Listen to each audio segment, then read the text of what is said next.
Syllabus से related Ramchandra Shukla के कुछ महत्वपूर्ण कथन देखेंगे। उन्होंने किसके बारे में क्या कहा है या फिर खुद भी अपने निबंधों के बारे में क्या कहा है। इस वेदना को लेकर उन्होंने हृदय की ऐसी अनुभूतियाँ सामने रखीं जो लोकोत्तर हैं। कहाँ तक वे वास्तविक अनुभूतियाँ हैं और कहाँ तक अनुभूतियों की रमणीय कल्पना, यह नहीं कहा जा सकता। ये आचार्य रामचंद्र शुक्ल ने महादेवी वर्मा के बारे में कहा था। इनकी रहस्यवादी रचनाओं को देखना चाहें तो यह कहें कि इनकी मधुवर्षा के मानस प्रचार के लिए रहस्यवाद का पर्दा मिल गया, अथवा यूँ कहें कि इनकी सारी प्रणयानुभूति ससीम पर से कूदकर असीम पर जा रही।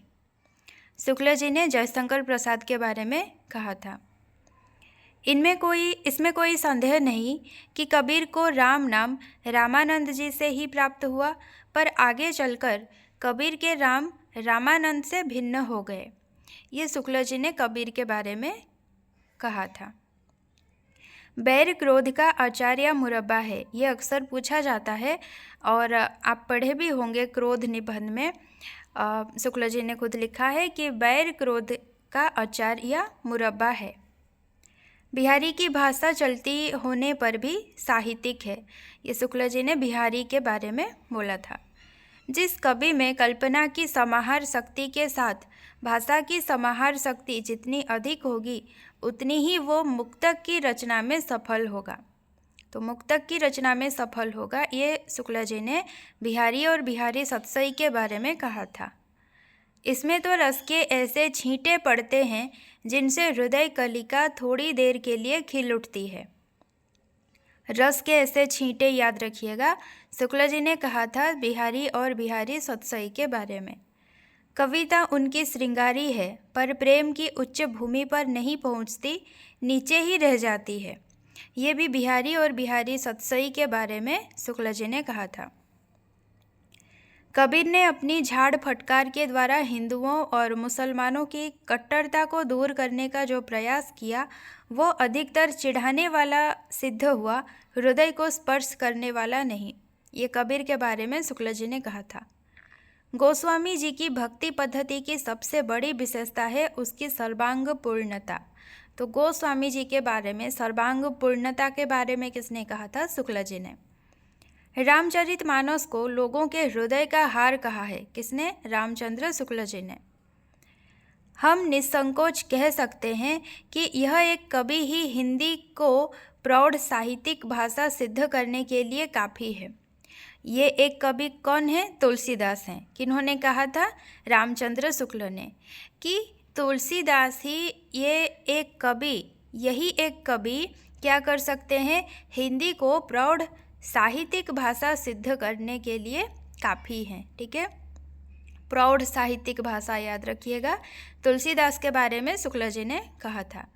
प्रेम और श्रृंगार का ऐसा वर्णन जो बिना किसी लज्जा और संकोच के सबके सामने पढ़ा जा सके, गोस्वामी जी का ही है। तो ये भी कहा था शुक्ल जी ने। रामचरितमानस में तुलसी केवल कवि रूप में ही नहीं, उपदेशक के रूप में भी सामने आते हैं। तुलसीदास के जो रामचरितमानस है उसके बारे में किसने कहा था? शुक्ल जी ने, कि रामचरितमानस में तुलसी केवल कवि रूप में ही नहीं, उपदेशक के रूप में भी सामने आते हैं। भाषा की पूर्ण शक्ति का विकास निबंधों में ही सबसे अधिक संभव होता है। ये निबंधों के बारे में शुक्ल जी ने कहा था कि भाषा की पूर्ण शक्ति का विकास निबंधों में ही सबसे अधिक संभव होता है। यदि गद्य कवियों या लेखकों की कसौटी है तो निबंध गद्य की कसौटी है। यह भी निबंध के बारे में शुक्ल जी ने कहा था कि यदि गद्य कवियों या लेखकों की कसौटी है तो निबंध गद्य की कसौटी है। निबंध के बारे में मैं इसलिए बता रही हूँ क्योंकि उन्हीं का एक निबंध क्रोध हम पढ़ते हैं। ठीक है, गुप्त जी यानी कि मैथिली शरण गुप्त वास्तव में सामंजस्यवादी कवि हैं। प्रतिक्रिया का प्रदर्शन करने वाले अथवा मद में झुमाने वाले कवि नहीं हैं। सब प्रकार की उच्चता से प्रभावित होने वाला हृदय उन्हें प्राप्त है। प्राचीन के प्रति पूज्य भाव और नवीन के प्रति उत्साह दोनों इनमें है। किसके बारे में कहा था? गुप्त जी के बारे में। और किन्होंने कहा था? शुक्ल जी ने। ठीक है, इसको याद रखिए कि प्राचीन के प्रति पूज्य भाव और नवीन के प्रति उत्साह दोनों इनमें है। वात्सल्य के क्षेत्र में जितना अधिक उद्घाटन सूर्य ने अपनी बंद आँखों से किया, इतना किसी और कवि ने नहीं। इन क्षेत्रों का तो वे कोना कोना झाँक आए। सूरदास के बारे में कहा था शुक्ल जी ने। पंत जी की रहस्य भावना स्वाभाविक है, सांप्रदायिक या डगमेटिक नहीं। ऐसी रहस्य भावना इस रहस्यमय जगत के नाना रूपों को देख प्रत्येक सहृदय व्यक्ति के मन में कभी कभी उठा करती है। गुंजन में भी पंत जी की रहस्य भावना अधिकतर स्वाभाविक पद पर पाई जाती है। यह कथन पंत जी के बारे में शुक्ल जी ने कहा था। यह एक कवि ही हिंदी को प्रौढ़ साहित्यिक भाषा सिद्ध करने के लिए काफ़ी है, पहले भी हमने पढ़ा है। इसमें कोई संदेह नहीं कि कबीर ने ठीक मौके पर जनता के उस बड़े भाग को संभाला जो नाथपंथियों के प्रभाव से प्रेम भाव और भक्ति रस से शून्य शुष्क पड़ता जा रहा था। शुक्ल जी ने कहा है कबीर के बारे में।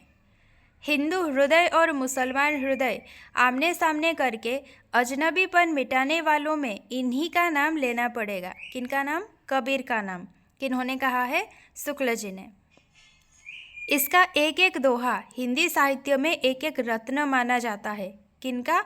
बिहारी का। ठीक है, किन्होंने कहा है? शुक्ल जी ने। यदि प्रबंध काव्य एक विस्तृत वनस्थली है तो मुक्तक एक चुना हुआ गुलदस्ता है। ये बिहारी के बारे में कहा था शुक्ल जी ने। लाक्षणिक वैलक्षण लाने की प्रवृत्ति इनमें उतनी नहीं पाई जाती जितनी प्रसाद और पंत में। ठीक है, ये निराला के बारे में कहा था शुक्ल जी ने। जिस प्रकार निराला जी को छंद के बंधन अरुचिकर हैं, उसी प्रकार सामाजिक बंधन भी, यानी कि निराला जी को छंद के बंधन भी अरुचिकर हैं और सामाजिक बंधन भी अरुचिकर हैं। किन्होंने कहा था? रामचंद्र शुक्ल ने।